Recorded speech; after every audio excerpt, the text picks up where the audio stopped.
Hello there. How are you? How are you?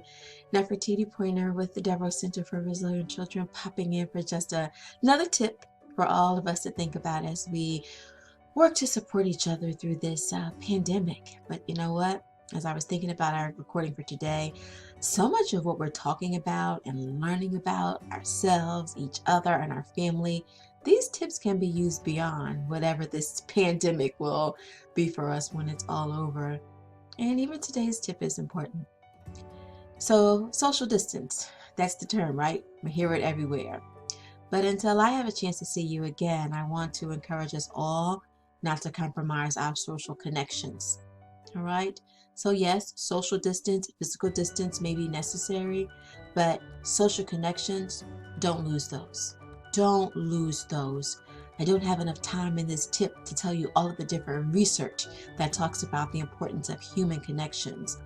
But what I want us all to think about is not losing our social connections. So my mom is an adjunct professor at Harcum University, and her class has been canceled, and they're trying to figure out ways to do it this virtually, and things are going well.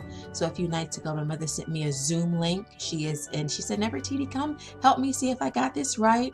Well, did she have it right? She sent me she had a little link in her email. It was great. She was in her room. She was great. It was wonderful. And so guess what's going to happen next?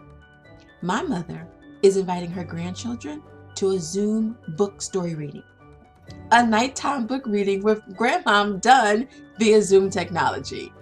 Now, I know that's not the best, that we all wish we could do it together and snuggle and hug, but in the absence of being able to do that, I am super proud of my mother doing a Zoom bedtime story with her grandchildren. So here's what I'm going to ask that you do. Make the time. Because it's not going to just happen organically. You're going to have to create time for FaceTime, for Facebook Lives, for Instagram, for Snapchat, whatever that is that you do, distantly or virtually, you're going to have to make the time for it. So I want you to make the time, or I'm going to encourage you to make the time. I have a friend and colleague, Debbie Mahler, who is our director of professional development. And she has a very good friend who they all get together many times throughout the year. But one of her friends has lost her dad. And so in the Jewish tradition, you will have a Shiva to celebrate the life of the passing of this individual. But because of social distance and physical distance, they just were not able to do that.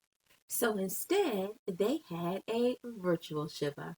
In the Jewish religion, Shiva is a mourning period for immediate family. The primary purpose of a Shiva is to create an environment of comfort and community for the mourners.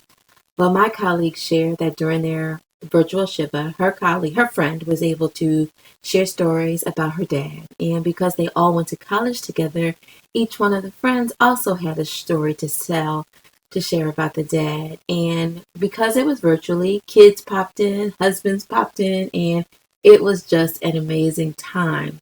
Now, they ended with a virtual hug, and they even commented about not looking their best. But again, that's what good friends do. We come as we are. And in the absence of being able to do that physically, these friends had a virtual Shiva, way to support each other at such an important time. And they were able to do it virtually. Isn't that wonderful? Isn't that wonderful? So again, we can't change what's going on right now. To build your resilience, that's one thing you have to keep in mind. You can't change what is going on, but where you have control, you want to do your best to take control in those areas. You have control over how you nurture your social connections. So until I see you next time, make some time for your friends, your family, your loved ones. Boy, oh boy, let's do it now more than ever. We need each other. Social distance, physical distance might be necessary right now, but let's not compromise our social connections. All right, see you next time.